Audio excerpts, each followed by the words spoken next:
Saya dan istri PNS di salah satu kota, mulai akhir tahun 2017. Saat ini saya dalam proses digugat cerai oleh istri saya. Dengan alasan saya suka ngamuk, suka menyalahkan, suka menyudutkan istri. Padahal karena anak kami yang autis, umur 7 tahun, dan belum bisa bicara. Jadi menurut suaminya ini, istrinya menggugat cerai dengan alasan suaminya suka marah-marah. Padahal alasan lebih tepatnya nggak sanggup ngurus anak. Sehingga jangankan bertengkar, ngobrol lama aja sama istri jarang. Karena biasanya setelah pulang dari kantor, anak kami sangat nempel sama ibunya. Hal ini karena dari anak lahir sampai umur 5 tahun saya masih bekerja di luar kota. Pulang kadang 1 bulan sekali atau seminggu sekali ketika akhir pekan. Lebaran pun saya tidak bisa pulang lama karena saya bekerja sebagai salah satu petugas di pelabuhan. Sekarang saya hanya bisa bertemu anak saya 1 minggu sekali. Pintu pagar selalu digembok. Istri diajak bertemu juga tidak mau. Selalu sengaja menghindar kalau waktunya saya berkunjung. Chat di WA juga hanya direspon kalau hanya terkait dengan kebutuhan anak kami. Ustadz, bagaimana saya melanjutkan hubungan saya ini? Teman-teman yang dirahmati Allah Subhanahu wa Ta'ala, dulu di masa tabi'in itu ada sebuah cerita. Seorang laki-laki namanya Abdullah Al-Quraisy. Abdullah Al-Quraisy ini adalah seorang suami, seorang laki-laki yang punya istri sangat pemarah. Dia punya pasangan sangat pemarah. Setiap hari kerjanya marah-marah. Kalau istrinya nggak marah, berarti istrinya lagi sakit parah. Karena normalnya dia selalu marah-marah.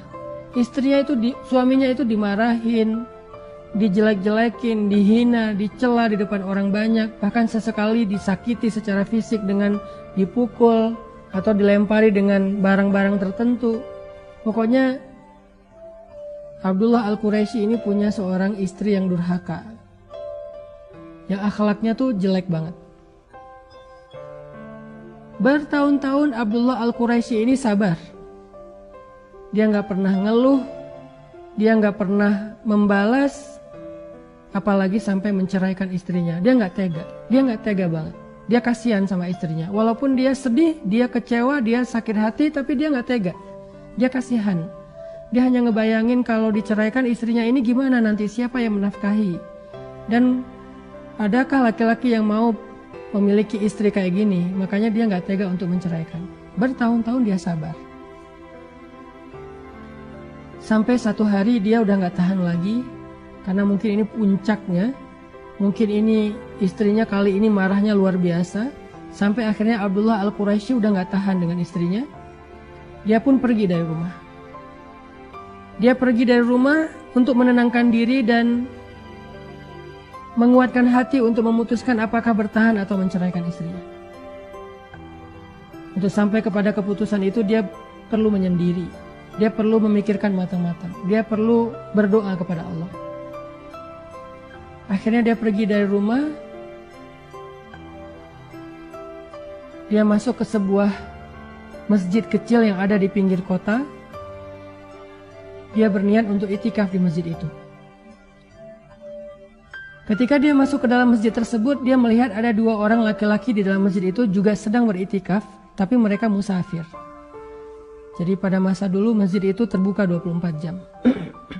Dan banyak sekali musafir yang singgah dan istirahat di masjid. Jadi masjid bisa jadi seperti semacam guest house. Dia masuk ke masjid itu. Dia mendapati ada 2 laki-laki sedang itikaf juga di sana. Sedang berzikir, sholat, ibadah. Maka Abdullah Al-Quraisy ikut ibadah di situ. Pada hari Senin, waktu itu mereka berpuasa. Pas sore hari menjelang waktu berbuka, 2 orang laki-laki tadi berbicara. Salah satunya bertanya, kita makan apa ya nanti berbuka? Kata temannya, saya nggak bawa makanan, persediaan makanan saya sudah habis. Kalau gitu kita berdoa aja kepada Allah agar Allah mendatangkan untuk kita makanan. Karena mereka musafir, nggak kenal siapa-siapa, akhirnya mereka berdoa kepada Allah. Setelah berdoa, tiba-tiba datanglah makanan pemberian dari tetangga masjid. 1 porsi makanan yang kemudian mereka bagi bertiga, mereka makan. Mereka kenalan, mereka bagi makanan itu, mereka makan. Lalu hari kedua berlalu, mereka juga seperti itu. Kemudian pas sore hari mereka lapar, malam hari mereka lapar, mereka berdoa, ya Allah, kami lapar belum makan seharian. Akhirnya datang lagi tetangga memberi mereka makanan 1 porsi untuk dibagi bertiga. Hari ketiga, 2 orang laki-laki tadi bilang, ini adalah giliran kamu yang berdoa kepada Abdullah Al-Quraisy. Berdoalah supaya Allah memberikan kita makanan. Di malam hari, ketika mereka udah lapar banget, Abdullah Al-Quraisy berdoa, ya Allah, beri saya makanan, beri kami makanan. Sehingga akhirnya setelah Abdullah Al-Quraisy berdoa, tiba-tiba banyak orang datang ke masjid memberi makanan. 1 persatu datang, ini makanan untuk kalian. Datang orang kedua, orang ketiga, orang keempat, terus datang memberi mereka makanan. Sampai akhirnya makanannya berlimpah. 2 laki-laki yang pertama tadi kaget, loh banyak sekali makanan. Siapa orang yang soleh ini ketika dia berdoa sampai Allah memberikan rezeki yang sangat berlimpah? Akhirnya karena makanannya kebanyakan, mereka bagi-bagi lagi ke tetangga. Di malam hari, ketika mereka keesokan hari ketika mereka udah selesai sholat subuh, mereka bertanya kepada Abdullah Al-Quraisy, ya fulan,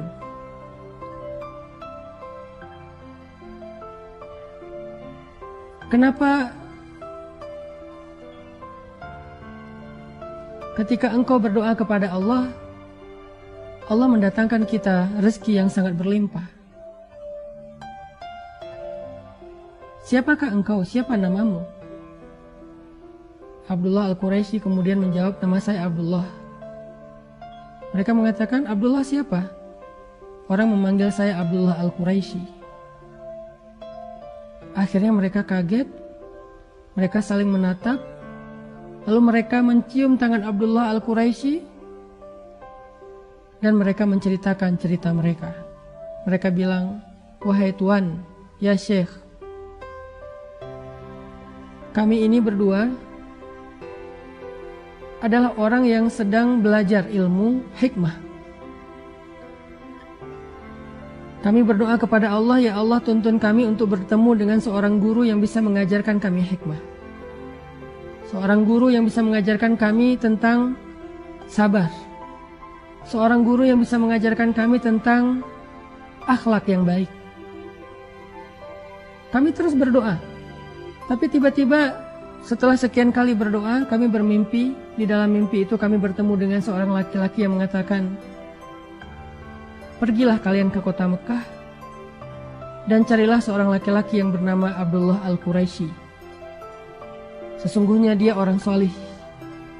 Dia bukan ahli ibadah, tetapi dia adalah orang yang sangat sabar terhadap istrinya, dan Allah ridho kepada kesabarannya, sehingga Allah mengangkat derajatnya menjadi orang-orang yang mulia. Akhirnya kami pun berangkat ke kota ini, ke kota Mekah untuk mencari engkau ya Syekh, ingin belajar darimu. Mimpi saya dengan mimpi saudara saya ini sama. Kami disuruh untuk belajar kepada seorang laki-laki bernama Abdullah Al-Quraisy yang disebut sebagai seorang laki-laki penyabar terhadap istrinya. Apakah Anda yang dimaksud dalam mimpi kami? Abdullah Al-Quraisy kemudian menangis. Dia merasa bahwa dia mendapatkan jawaban yang dia cari. Ketika dia hampir berputus asa terhadap istrinya, dia mendapatkan jawaban yang dia cari. Sehingga dia pulang ke rumahnya dalam keadaan gembira, dalam keadaan semangat. Dia pulang ke rumahnya mencari istrinya. Ya fulana, ya fulana, ya zaujati, ya zaujati, di mana istriku, di mana istriku? Dia mencari istrinya. Setelah beberapa hari dia tinggalkan, Ketika dia datang ke rumah, sampai di rumahnya dia melihat banyak orang berkerumun di rumahnya. Dia masuk ke dalam rumahnya, dia bertanya di mana istri saya, semua orang diam. Ketika dia sampai di dalam rumahnya, dia melihat istrinya sudah wafat. Menangis Abdullah Al-Quraisy mengetahui istrinya sudah wafat. Padahal tadi dia meninggalkan istrinya karena udah gak kuat dengan omelan istrinya. Hampir berputus asa dan ingin menceraikan istrinya. Tetapi setelah dia tahu hikmah dari kesabarannya, dia merasa beruntung punya istri yang suka ngomel, istri yang pemarah. Tetapi setelah dia sampai di rumah, dia baru tahu ternyata istrinya sudah wafat. Apa hikmah dari cerita ini, teman-teman? Hikmah dari cerita ini adalah kadang kita melihat pasangan kita yang penuh dengan kekurangan itu sebagai sebuah musibah. Kadang kita melihat anak kita yang punya masalah, kekurangan seperti di sini tadi ada kasus anaknya autis dan seterusnya, itu sebagai sebuah musibah. Sehingga kita mengeluhkan apa yang sudah Allah titipkan kepada kita. Mengeluhkan pasangan, mengeluhkan anak, mengeluhkan mertua, mengeluhkan orang tua, mengeluhkan keluarga, dengan segala bentuk keluh kesah kita dan segala kekurangan-kekurangan yang membebani kita.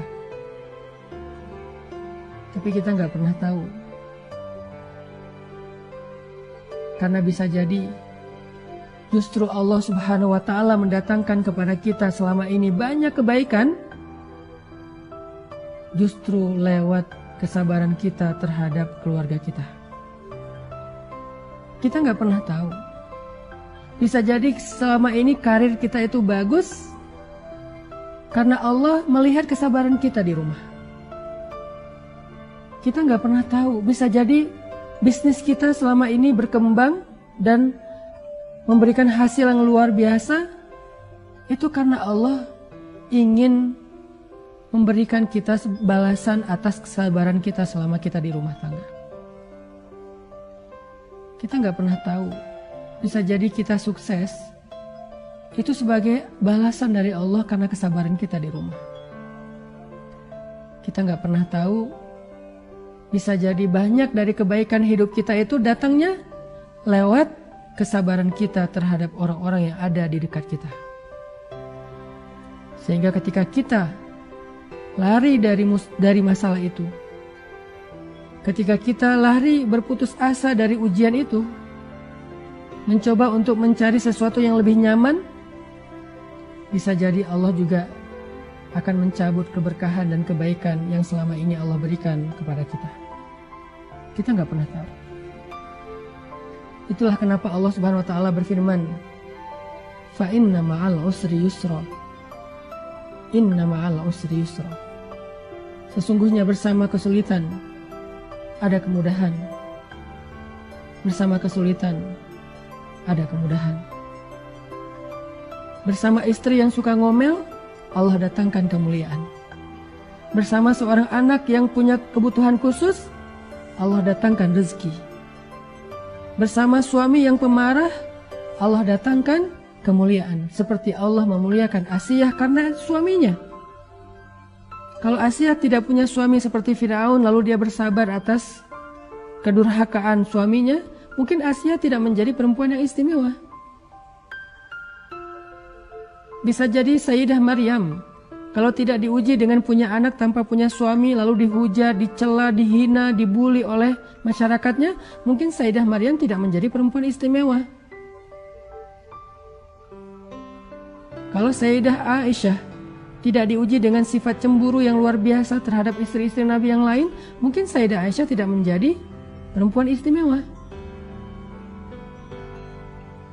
Sayyidah Fatimah, kalau tidak diuji dengan seorang suami yang miskin seperti Ali, udah miskin sibuk pula untuk berdakwah sehingga dia tidak memberikan nafkah yang cukup buat Fatimah. Berkali-kali Fatimah merasa berat untuk menafkahi dan membesarkan anak-anaknya sendiri, sedangkan Ali sibuk sering keluar kota untuk berdakwah. Mungkin Fatimah tidak akan menjadi perempuan istimewa. Bisa jadi keistimewaan yang kita dapatkan dalam hidup selama ini, apakah itu rezeki, karir, kemuliaan, kehormatan, yang pastinya keistimewaan di dalam pandangan Allah, bisa jadi semua itu kita dapatkan bersama dengan kesulitan yang Allah berikan dalam kehidupan kita. Bisa jadi semua kebaikan hidup yang selama ini kita rasakan datangnya melalui ujian-ujian yang selama ini kita rasakan. Fa inna ma'al usri yusra. Inna ma'al usri yusra. Makanya belajar dari Abdullah Al-Quraisy, bersabarlah terhadap pasangan kita.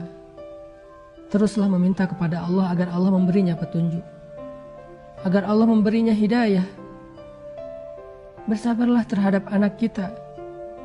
Jangan berputus asa, karena Allah yang maha menyembuhkan, Allah yang maha memberikan petunjuk, Allah yang maha mengubah segala sesuatu. Kun fayakun. Jangan berputus asa. Lihatlah di sekeliling kita. Bukankah nikmat yang Allah berikan kepada kita lebih besar daripada ujian? Sehingga ketika Nabi merasa sedih karena kehilangan putra kesayangannya, Allah Subhanahu wa ta'ala berfirman, Inna a'tainakal kautsar. Al-Kautsar, nikmat yang sangat banyak. Allah ingin kepada Nabi, Allah ingin Nabi itu melihat nikmat yang ada di sekitar beliau, dalam kehidupan beliau jauh lebih besar, lebih banyak daripada ujian yang Allah berikan kepada beliau. Dan nikmat yang paling besar yang Allah berikan kepada beliau adalah nikmat risalah, nikmat kenabian, nikmat dijamin masuk surga, nikmat menjadi kekasih Allah satu-satunya di antara manusia, yang disandingkan namanya dengan nama Allah, Al-Kautsar.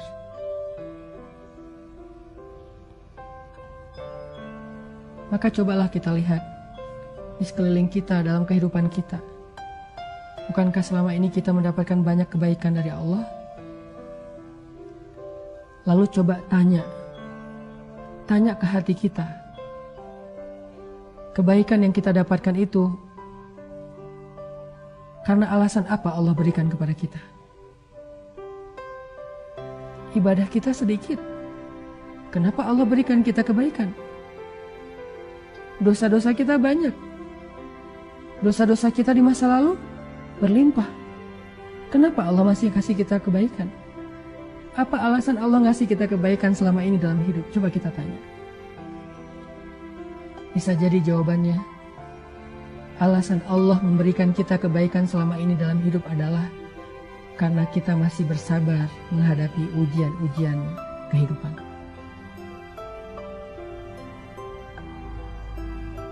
Begitu kita berputus asa, lari dari ujian itu, bisa jadi di waktu yang sama Allah juga akan mencabut satu persatu dari kebaikan hidup kita. Jangan lari dari ujian Allah, tapi berusahalah untuk mencari jalan keluar, tapi jangan lari. Jangan menghindar, jangan berputus asa.